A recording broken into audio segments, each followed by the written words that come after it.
शिवाय शिव जी सदा सहाय। ओम नमः शिवाय गुरु जी सदा सहाय। ओम नमः शिवाय शिव जी सदा सहाय। ओम नमः शिवाय गुरु जी सदा सहाय। ओम नमः शिवाय शिव जी सदा सहाय। ओम नमः शिवाय गुरु जी सदा सहाय।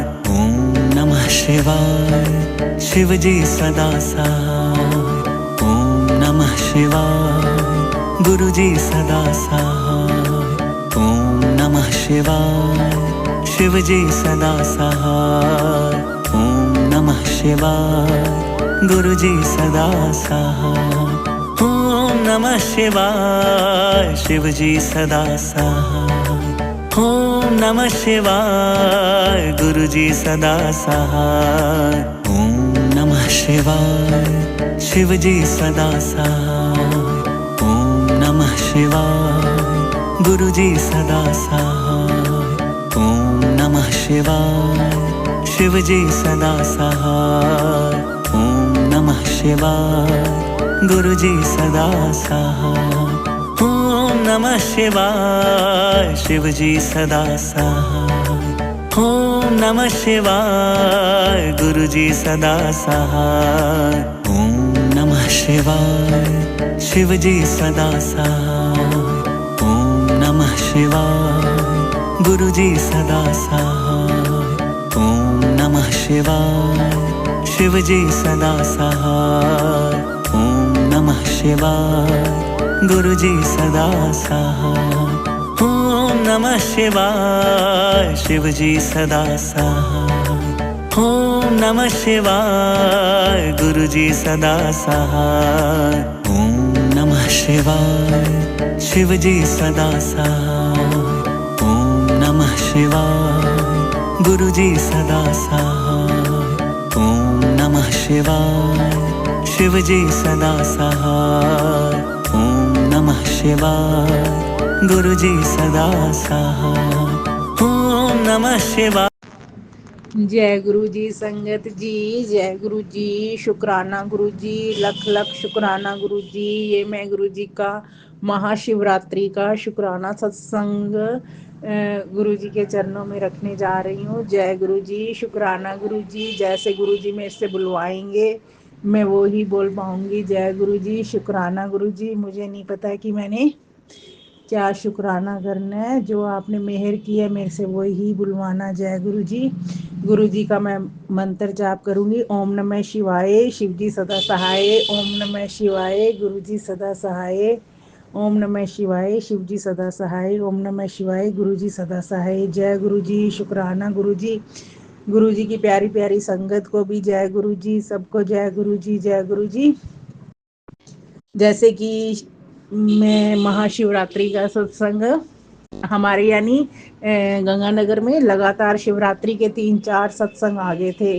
2-2 4-4 यानी 5-5 दिन बाद। वैसे मंथली का सत्संग ही हमारे यहाँ होता है, तो घर में कोई ऑब्जेक्शन नहीं होता। जैसे ऐसे रोज रोज सत्संग होता है ना, तो मेरे हस्बैंड अंकल है ना, वो कहेंगे तेरे को तो रोज ही सत्संग रहने दे रहने दे। फिर मैं गुरुपा से अरदास करती, गुरुपा नहीं आज नहीं आज नहीं आज।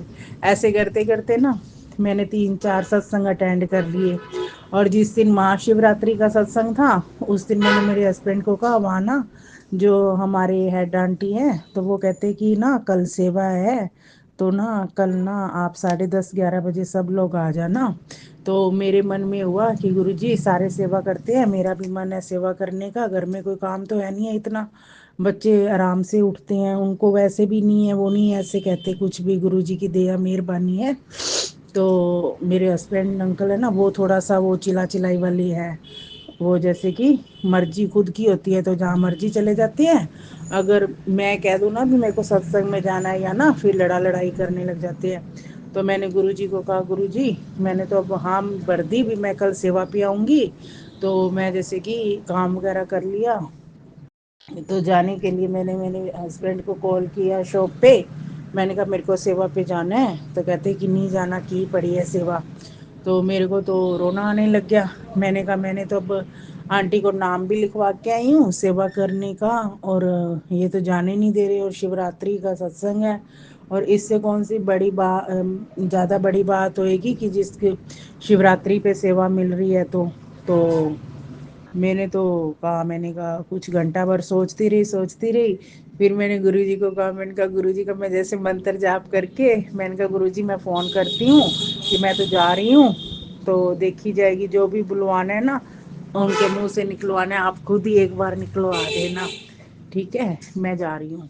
और जा कह रही हूँ मैं कॉल कर रही हूँ। तो मैंने कॉल किया मेरे हस्बैंड को, अंकल को, तो उनको मैंने कहा मैं तो ना 10 बज गए, मैंने 10 बजे का कहा था, 11 बज गए, तो मैं तो जा रही हूँ।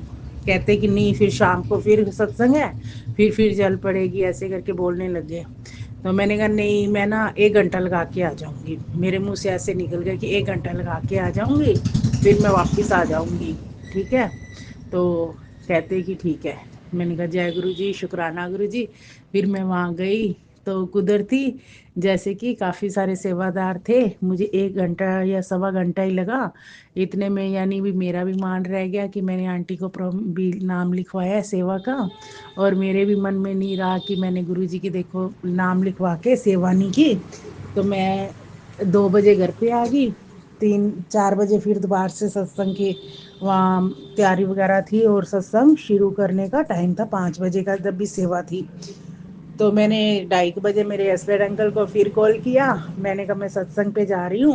कहते नहीं बस सुबह जाया ही ना, अब नहीं जाना, बार बार एक ही काम नहीं है।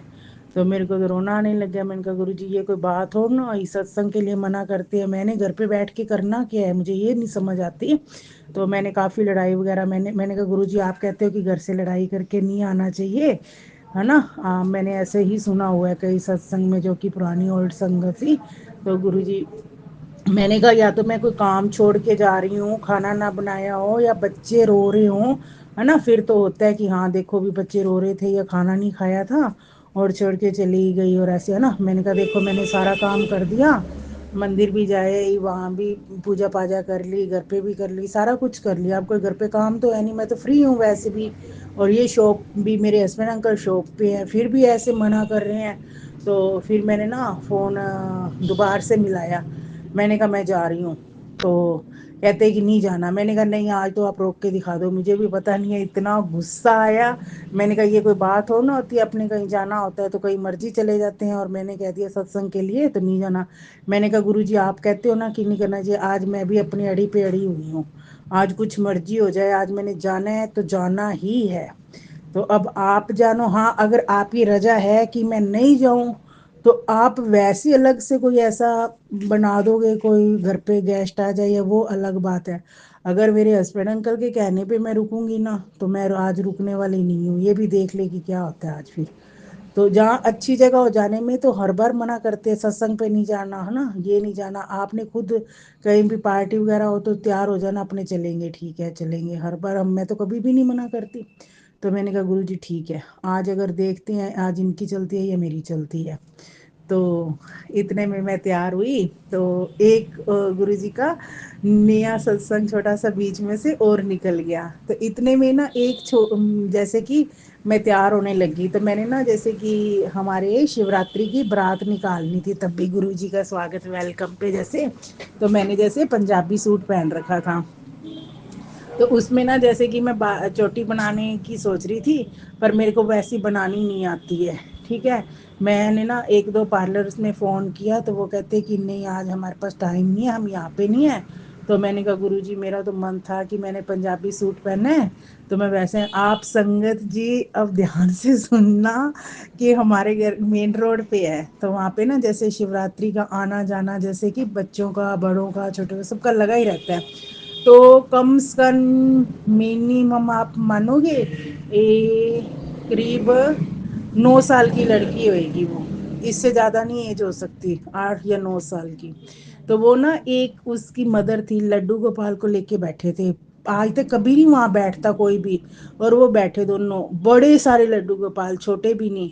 तो मैं ना बाहर देखने लगी, मैंने कहा मैं बाहर देखती हूँ, चलो कोई फ्रेंड सर्कल में कोई आता जाता मिलेगा ना, मैं उससे कह के बनवा लूँगी। तो ना मेरे ना लड्डू गोपाल पे निगाह पड़ी, और गुरुजी ने मेरे को ये भी बोला था कि मैं तेरे को आज मोर पंख में दर्शन दूंगा। तो मेरे वो तो माइंड में ही नहीं रहा। तो इतने में ना मैं लड्डू गोपाल को देखने लगी, खूब बड़े सारे थे वो पीतल के। तो मैंने ना पास में जाके देखा ना, तो मैंने कहा आप क्या कर रहे हो? कहते ना गर्मी लग रही थी, हम यहाँ पे बैठ के हवा ले रहे हैं। तो मैंने कहा ना आप, मैंने वो आंटी से पूछा जो कि लड्डू का, मैंने कहा आपको ना ऐसे करके पंजाबी चोटी बनानी आती है? तो वो कहते कि नहीं मुझे तो नहीं आती। वो छोटी सी बच्ची है ना, वो पता है एकदम से बोली कि आंटी मैं बना दूं। मेरे को तो देख के हैरानगी लगने लगी कि इसको चोटी बनानी आती है। तो कहती ना पता नहीं आप ले जाओ, उसकी मम्मी बोली कि ये कह रही है तो है। तो मैं उसको लेके ही, गुरुजी का स्वरूप मेरे बिल्कुल सामने था। तो मैं जैसे कि वो मेरी चोटी बनाई, उसने इतनी सुंदर चोटी बनाई, इतनी सुंदर। और ना जैसे कि मन खुश हो गया। और फिर पता है क्या हुआ, मैं उसको जैसे कि पैसे देने लगी, तो वो कहती कि नहीं आंटी मैं पैसे नहीं लूंगी। और छोटी सी लड़की, मुझे तो विश्वास ही नहीं आ रहा कि उसको चोटी बनानी आती। और इतनी फ्रेंच चोटी अच्छी बनाई ना उसने, बहुत ही ज्यादा। तो ना जैसे कि मेरे ना वो चले गए बाहर। और थोड़ी सी देर बाद ना जैसे कि मैं बस वो चोटी थी मेरे, मैं बाहर जाने लगी ना, वो मेरे को कहीं भी नजर नहीं आई। तो ऐसे लगा कि जैसे कि खुद गुरुजी मेरे को अपने आप तैयारी करवा के लेके जा रहे हैं। और मेरे को इतना अच्छा लगा। जय गुरुजी, शुक्राना गुरुजी, गुरुजी वास्तव में ग्रेट है। इतनी मन में खुशी हुई, इतनी जिसका कि मैं बयान भी नहीं कर सकती। और फिर मैं इतना अच्छा वहाँ पे सत्संग हुआ। और आज तक मेरी कभी सत्संग में सेवा की ड्यूटी नहीं लगी। उस दिन गुरुजी ने इतनी सेवा का मौका भी दिया, सारा कुछ लंगर प्रसाद ब्लेसिंग, वास्तव में इतना मन खुश हो गया ना। शिवरात्रि वाले दिन गुरुजी ने इतने अच्छे दर्शन करवाए, इतना डांस करवाया है। और मेन तो कि खुद ही चाहे बाल रूप में आई है, जैसे भी मेरी चोटी बनवाई, मेरे को तो इतना गुरुजी तुसी वास्तव च ग्रेट हो। Love you Guruji, Gurupal love you. Guruji हर पल संगत का ध्यान रखते हैं, किसी तरफ से भी अपनी संगत को निराशा नहीं होने देते। जय गुरु जी, शुक्राना गुरु जी, लख लख शुक्राना गुरु जी। गुरु जी इसी तरह सब बच्चों पे, सब प्यारी प्यारी संगत पे मेहर भरा हाथ रखी रखना।